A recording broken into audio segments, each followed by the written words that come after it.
Does God smell me? But not to disappear. I think that most of us recognize that contact with youth can revitalize the old and middle age. But among the secret doctrines of the ancient Romans were certain other dark and terrible beliefs about youth. The man about whom I, Richard Beckett, am to tell you, had become infected by these beliefs.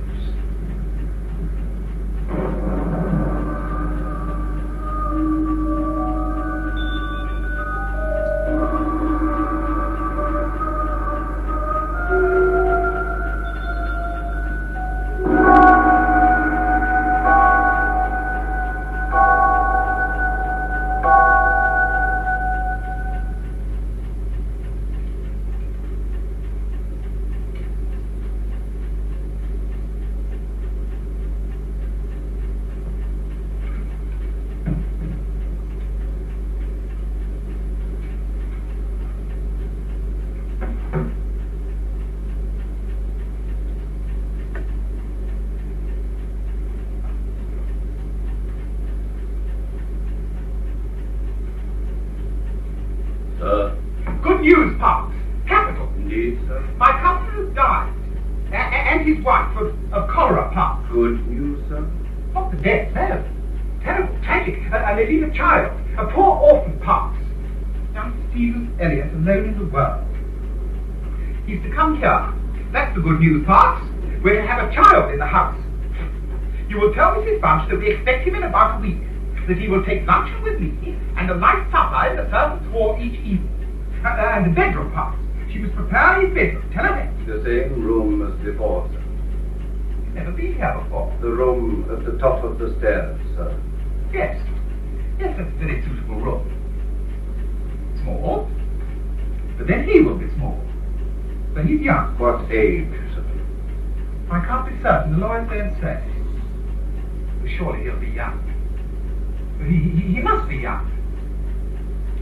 Dispatch this at once. Oh, and Parks, Sir? I propose asking the rector to dine with me tonight. We'll drink Burgundy, I think. Yes, a good strong Burgundy to the little fellow's health. Very good, sir.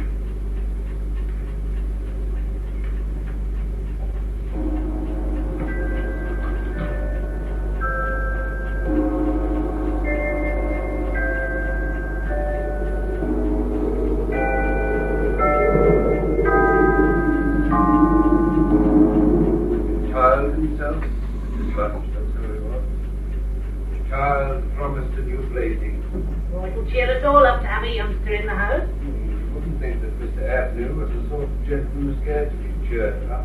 Oh, he's a very kind-hearted gentleman.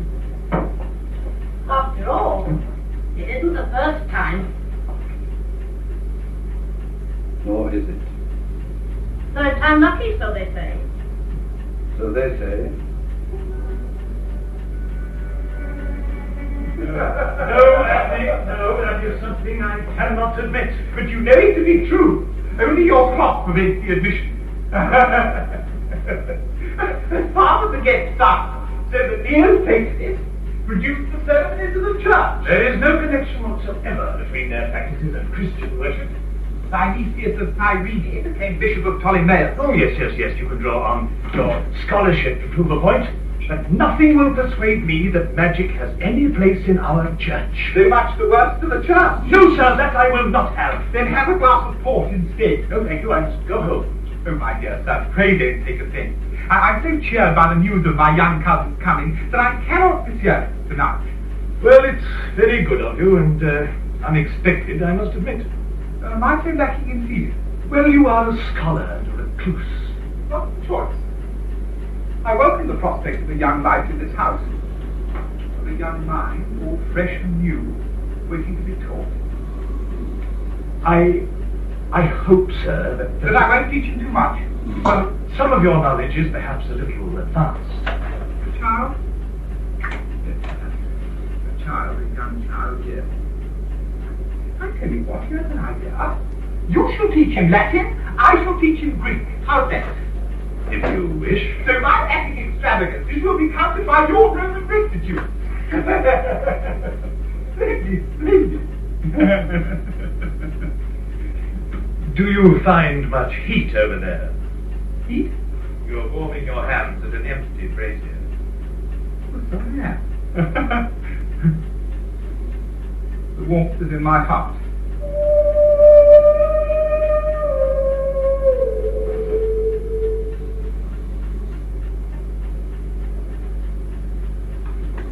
A nice little room. Oh, beg pardon, sir, you startled me. A nice little room, Mrs. Bunch. Yes, sir. For a child, very nice.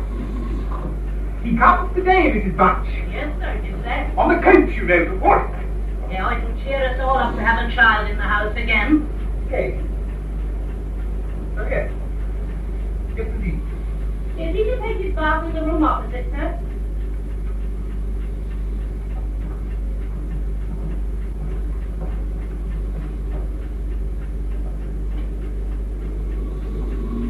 Open that door, Mrs. Bunch.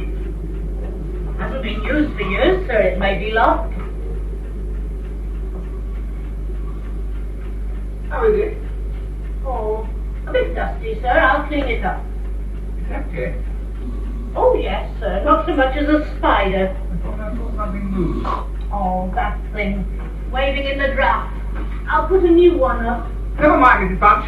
The young man shall take his stuff at the scullery. Then he needs you to carry water up all these stairs. Oh, that's all right, sir. No, it is not. I say he shall bath downstairs. But there he is. I've spoken to him. Master Stephen Elliot. It is! Yes, it is, my dark cousin Stephen. I do declare. Bring his things in, Park, and shut the door. How old are you, my boy? Sir? Oh, how are you, Auntie? How, Very well. not too much tired by your journey to eat your supper? Yes. There's a good lad. And how old are you? 12 years old next birthday. And when is your birthday, my dear boy? The 11th of September. 11th of September, eh? That's well, that's very well. You're hence, isn't it? Yes, yes. I like to get these things down in my little book. Sure it's 12, certainly. Yes, quite. Right, so. Well. Take him to Mrs. Bunch. Let him have his tea, supper, whatever it is. Very good.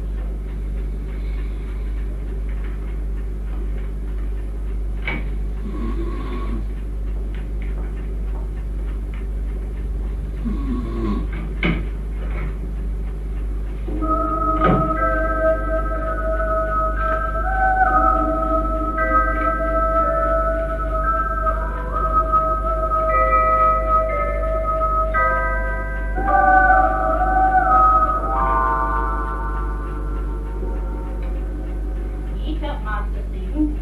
You've come all the way from Warwick, and you must be hungry. You know, I've never met anyone from Warwick before. No, never. Though I've met several from York, and even one from London, but never a one from Warwick. You've come a long way. Do you have plants in the picture? Why, yes, and good ones too. We have them hanging up in our kitchen. Oh, I'll hang it out still room. Do you have bees? Indeed, we do. We have everything that others have. You don't have a barometer in the hall. Oh, Mr. Abney has his in the library. We have one in our hall. My father checks it every morning and calls up to my mother to tell her what the matter. Oh, there, now don't you cry. Oh, come on now. Come on now, cheer up. You'll be happy here. There's all sorts to look at. Now, did you see that fine statue in our hall? That's the one. And wonderful hard it is to dust, I can tell you. Oh, Now, I asked Mr. Abney that very same question when he brought it here 5 years ago. And he told me it was a man called Mithras, only he's a god. A Roman god. Well, of course. Mr. Abney is very interested in the Roman and Greek. He wrote books about them. Learned gentlemen come here. Professors from Cambridge. You know the word what? Gets it all out of books. Thousands of books he has. Some in old tongues and some in English. More books than most people read in their lifetime. I dare say he'll school you himself, then you can read them too. Oh, bless me if he isn't fast asleep. It's all that journeying and excitement. You carry him up, Mr. Parks, and I'll light your way.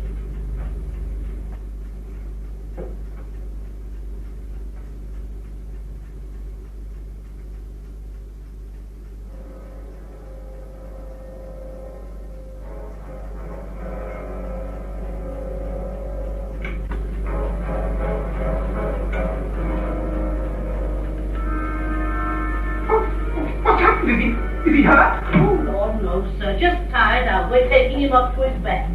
Oh, thank goodness. Christy, thank goodness. For a moment Dear me, I wouldn't for the world have anything happen to the poor child. Tuck him up well, Mrs. Bunch.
Motorola.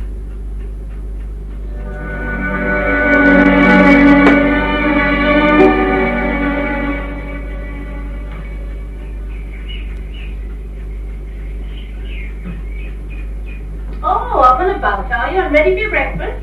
Oh, Daddy. Bless you, yes, all the park out there. And the lake. Yeah, and the lake. And the woods beyond. Most of them. Can I go anywhere? Anywhere you like, my dear, but come and have your breakfast now. Who built that little house down there? Oh, Mr. Abney built that. And it's a temple. Like a church. Well, a heathen church. Why did he build it? For the look of it, of course, not to worship in. Oh, dear me, no. Why did I do it? Oh, bless you, how do I know why gentlemen like things? Now, come on down and ask the rest of your breakfast. Oh, Parks, ask Master Stephen to come here. He's gone outdoors, sir. Running wild already? Come, let us see if we can find him. You've never seen my garden, have you? No, sir, not at the back. It has some interesting features. And in fact, you'll find me.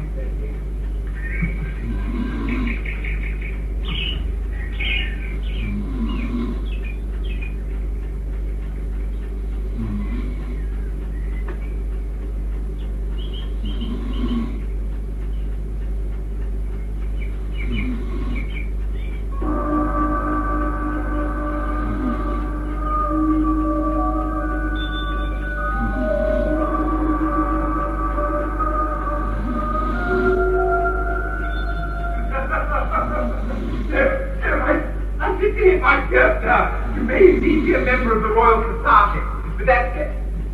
Ah, here's our young truant.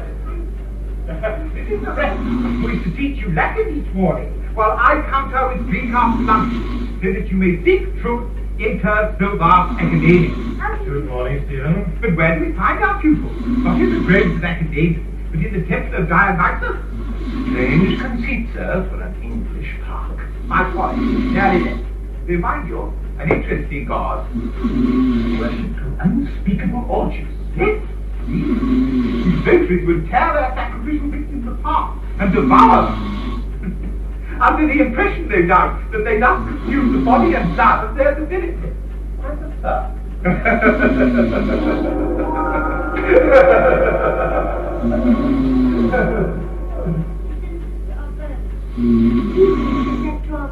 Where is our furnace, sir? We call it hell. Noctis etque dies et tri genus ditis. Night days. Ditis of this, which was also hell. Stand open. Is it all about hell, sir? By no means, Virgil wrote about a great many things. Mr. Abbey says the Greeks and Egyptians had a far pleasanter hell than we have. Indeed. and the flames were brought up until Christianity began. And what did you say to that? I didn't know what. Then I will tell you.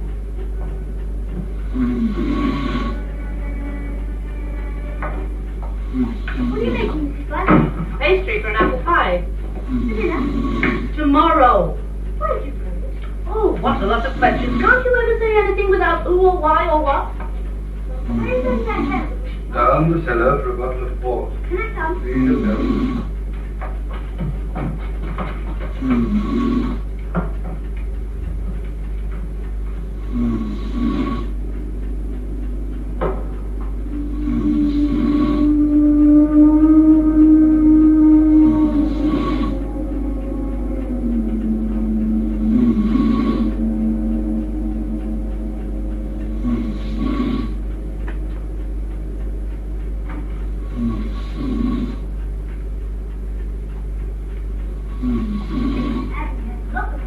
It keeps a decent cellar.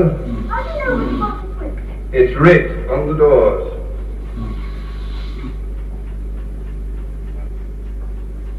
What's in this one here? What it says? There's nothing. And that's what's in it. Nothing. No, it isn't. There's something in there. I can hear it moving. Rats. No, it sounds fiddle. What could it be? Better ask Mr. Abney if he got it for me. Why? Because it's his cellar, that's why. Come on.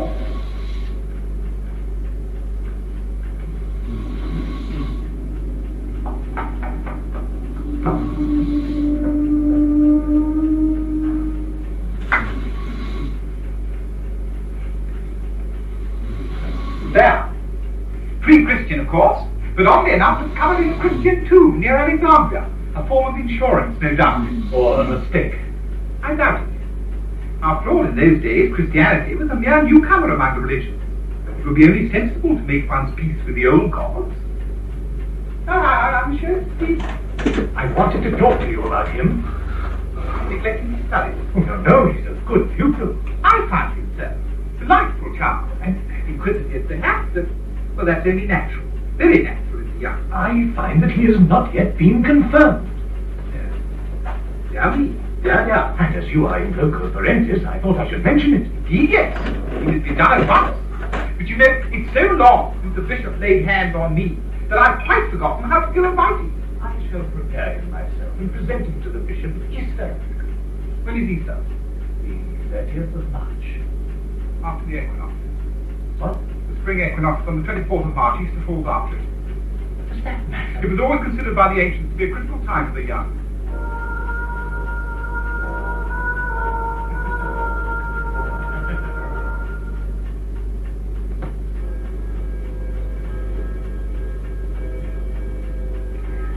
That's enough work for tonight, surely, Master Stephen. My captain, the doctor, and the rector. Oh, I won't expect it all learned at once. Wouldn't you like to visit my neighbor, Mrs. Black? If you like, dear. Oh, no, if it's by the book, you'd better ask Mr. Parks. He's more accustomed to reading than I am. Mr. Parks? Yes, Mrs. Bunting. Couldn't I visit my neighbor, please, Mrs. Black? Did you visit your neighbor?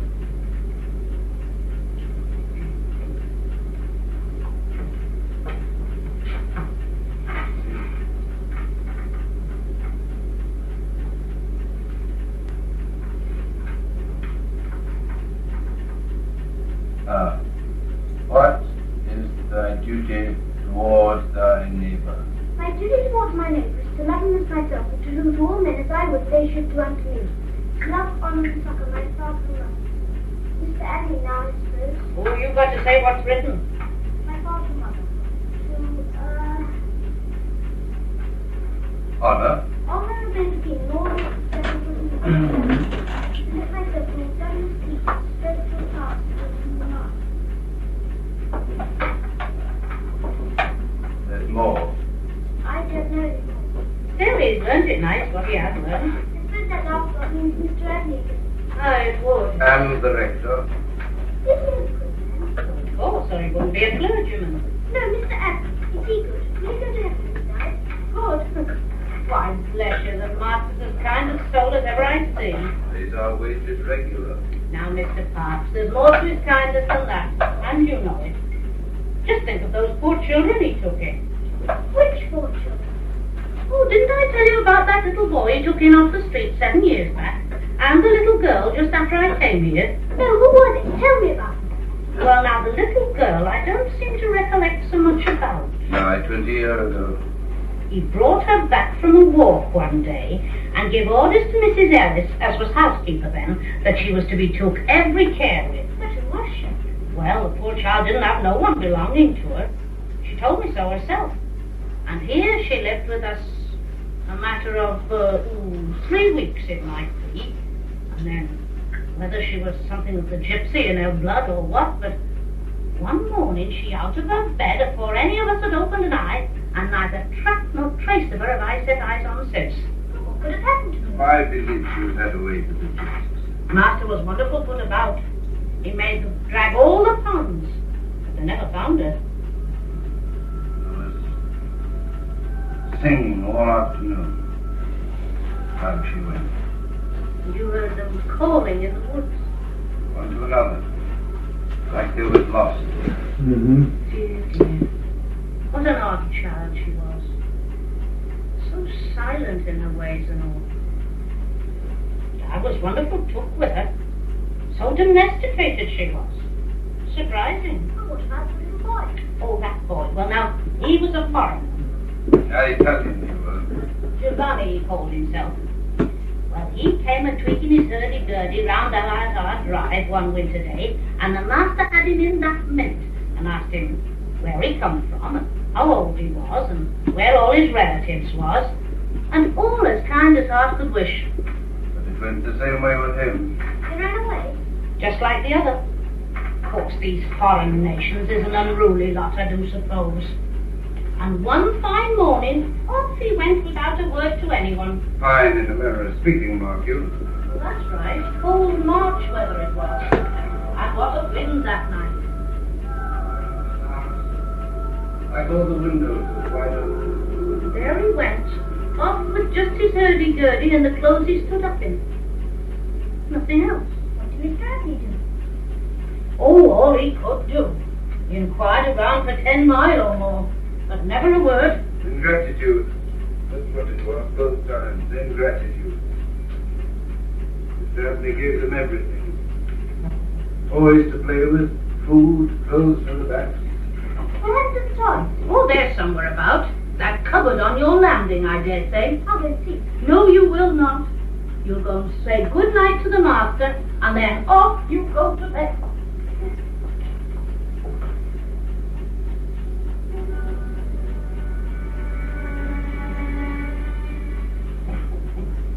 Come in. I've come to say good night. You're late. Mrs. Banks is telling me about the children. Indeed. How they ran away. And what did you think of that? They were very naughty. So they were.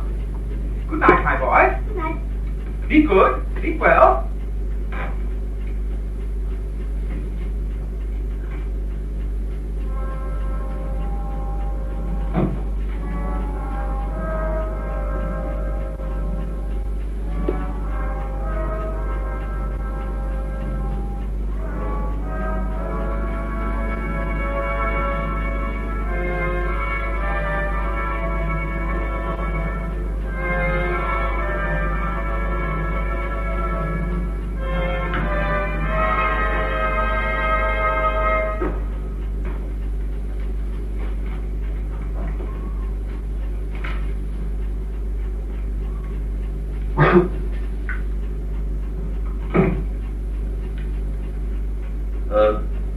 Oh, Parks. Master Stephen tells me that Mrs. Bunch has been talking to him about those wretched children. I believe so, sir. Please inform her that I shall be obliged if she would say no more about them. Sir. And Parks,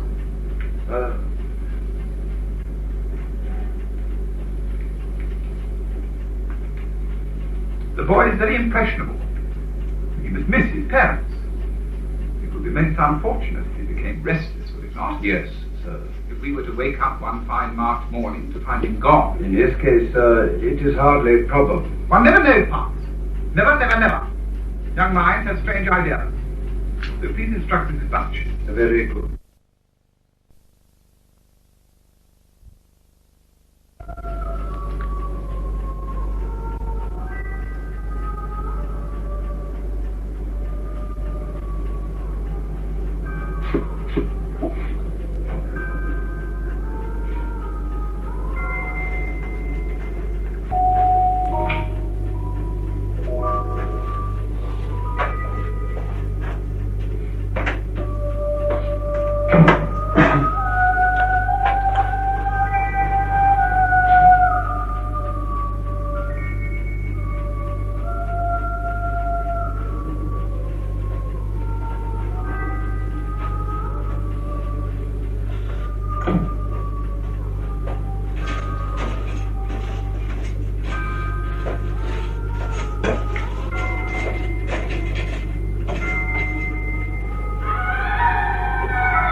Was it male or female? I think it was a girl. A girl. A girl, eh? A little girl. Now, these things interest me, Stephen. Tell me now, what did she say? You're certain? She looked as if she was a kind of cry, but I'm not sure it's her. Well, someone else? No one else? And then? And then she began to move, and he left, so I woke up. Clever lad. There was no one there, really, sir. It was only a dream. A strange fancy, yes. Well, the time of year, of course. The equinox approaches, when day and night are equal. Read Censorinus. No, too difficult, perhaps. Take his advice and shut your window at night. Oh yes, be advised by Censorinus. And now, the Thucydides.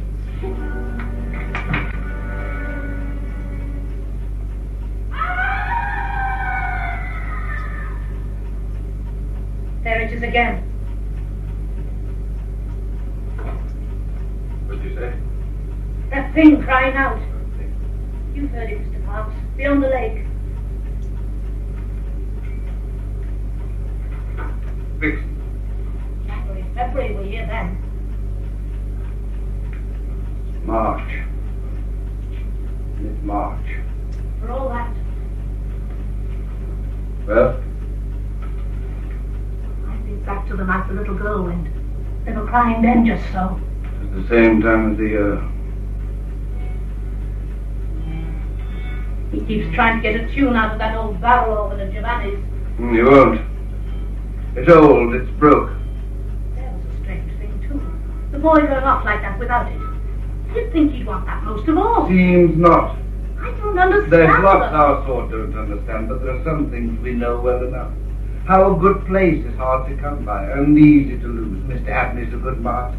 Oh, yes, that. It'd be wicked to think he was anything else, especially on account of dreams and noises in the night. Oh, downright wicked. Anybody who thought that wouldn't deserve another place, nor they wouldn't find one. Oh, indeed, they wouldn't. So it's best to do our work and not heed fancies. That's what I do, Mr. Parks.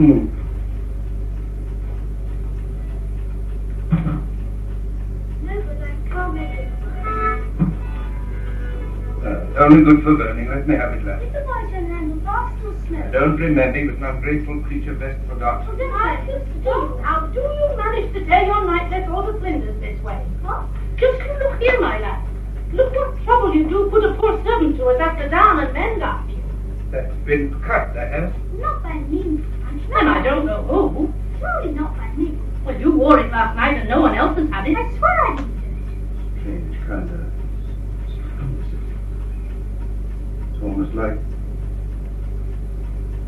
Oh, it's just the same scratches outside my bedroom door.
Dog or a cat. Much less a rat. For all the world. That Chinaman's fingernails. Fancies Mrs. Punch.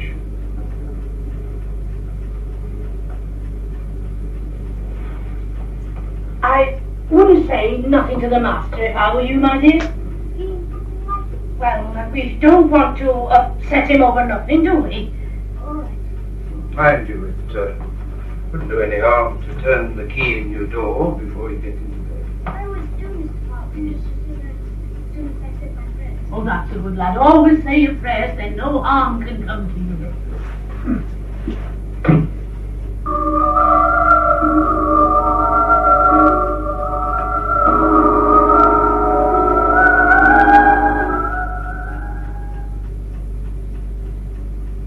Does your Greek advance hand in hand with your Latin, Stephen? Not this last week or two, sir. Mr. Edney's been very occupied. With what? I don't know, really, sir.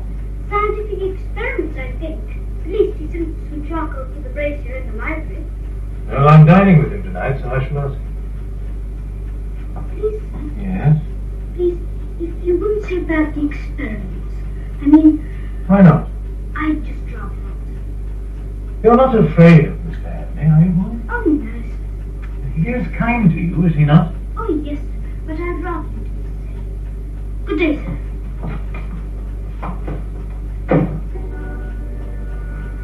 Claret for us tonight, Parks. The 93, I think. Yes, sir. And a bottle of port wine. The vintage port, sir. Yes, yes. Decant it and leave it in the library. Sir. One moment, my boy. That is all, Parker. Very good, sir.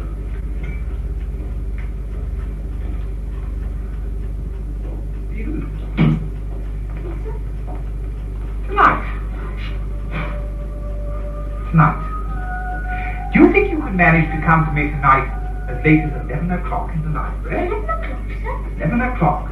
You can hear it strike from your room, I fancy. Oh, yes. I wish to show you something connected with your future life, which it is most important that you should know. Is it the right date, sir? Why, yes, so it is. The 24th of March. I remembered what you said and I'd kept my window shut. There's a good lad. Oh, and Stephen, you are not to mention that to anybody, Mrs. Bunch or anybody. Just go to your room at the usual time and come down to me later. May I read a book? Yes, yes, capital idea. Read a book by all means.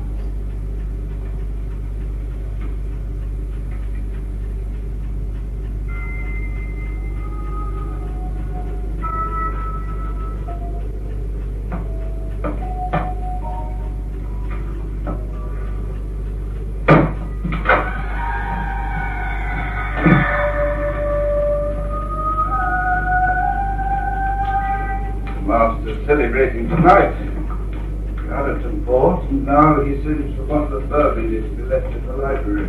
Oh, it'll be cold coming up from the cellar now. Says he won't be drinking it until later. The parson will go rolling home.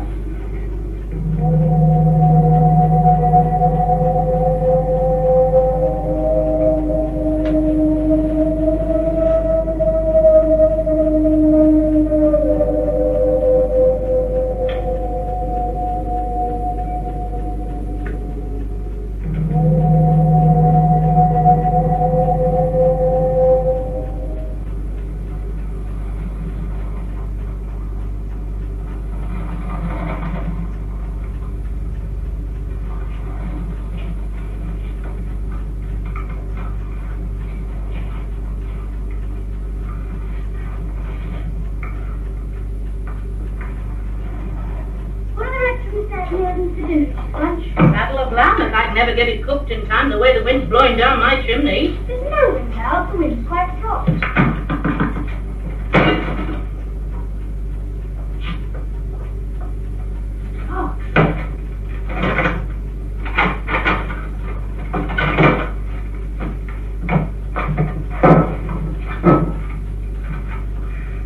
The master can get his own wine of an evening. Either I get it in the daytime or not at all. Oh, what's wrong then? I don't know what it may be. Very like the rats or the wind in the cellar. But I don't like it. Well, you know, it's a surprising place for the rats, is the hall. I'm not denying that. And what's more, I've heard the tale of the rat that could speak. Now, Mr. Park. I've never laid no confidence in it till now, but tonight if I demean myself to lay my ear by the door of the further bin, I pretty much could have heard what they were saying. There now, Mr. Parks, I've no patience with your fancies. Fancies? The same as you said. You go and lay your ear by the door of the further bin and you may prove my word this minute. Oh, what nonsense you do talk, Mr. Parks. You'll be frightening Master Stephen out of his wits. Master Stephen knows. I'm playing a joke on you, Mrs. Bunch.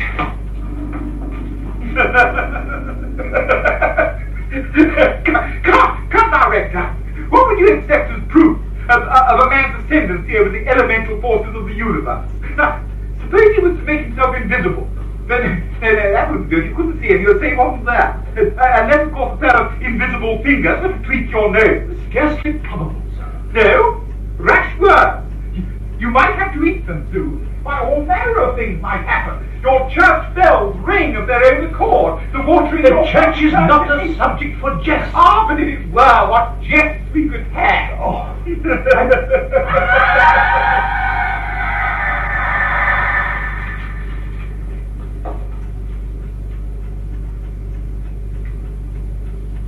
Owls. In your woods. They can do nothing. What? You've done nothing so far. Now they've left it too late. By tomorrow I shall have power over them. What are the owls? Why not? It was recorded of Simon Mayhew that he was able to fly in the air or assume any form he pleased, treat the Clementine recognition. Magic, sir, is either a childish illusion or something better left alone. It is no illusion. I must go home, it's late. 10 o'clock. I have to be up early. So have I, Rector. So have I. Thank you for your hospitality. A pleasure, my dear sir. I shall see you tomorrow. I wonder if you will see me. do I seem too full of jokes? I beg your pardon. I find myself greatly rejuvenated since Stephen's been staying here. Does he seem well to you? In what way? Well, I don't know, sir, but lately I found him to be a little restless. Uneasy, rather. I would say restless. This causes the uneasiness, depend upon it. Youth and the season of the year work together in him. I've seen it before. Young people become unpredictable, moody. There's no saying what they will do next. Well, I wouldn't put it as strongly as that. I would. But certainly I would. Forgive me if I see you out myself. I never care to disturb the servants at this hour. Good night, sir. And thank you. Good night. Good night.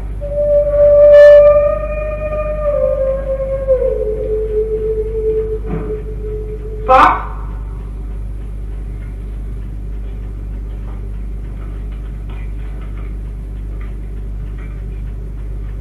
Sir, closed, sir. I will stop them, Park. That will be all. Thank you, sir.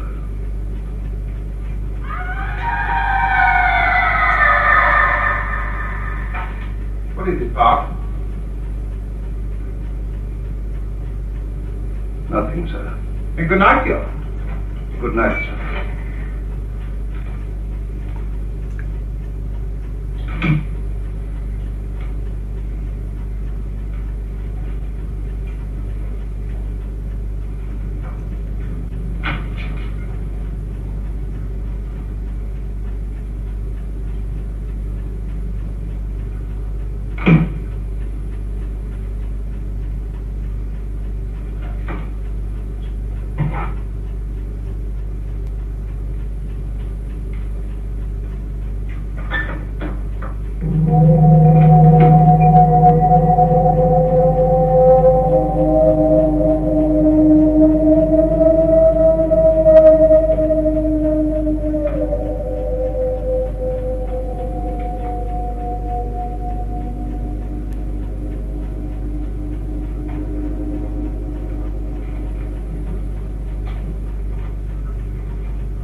One day about noon, going towards my boat, I was exceedingly surprised with the print of a man's naked foot on the shore, which was very plain to be seen in the sand. I stood like one thunderstruck, or if I had seen an apparition.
Is all it's been? All right.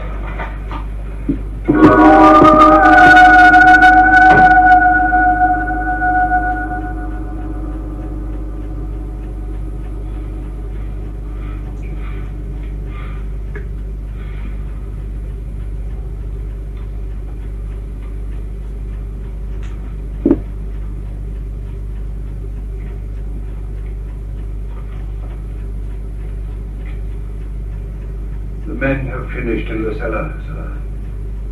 Yes. They found the boy Giovanni's body. And the girl? They're raising the bath now, sir.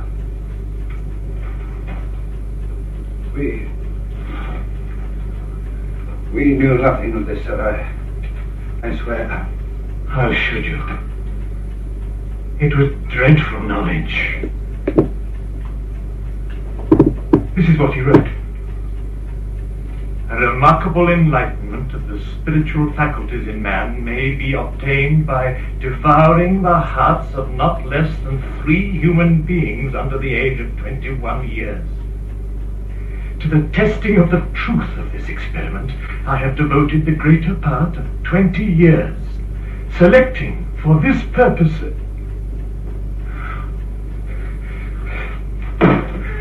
Stephen! Dr. Bain!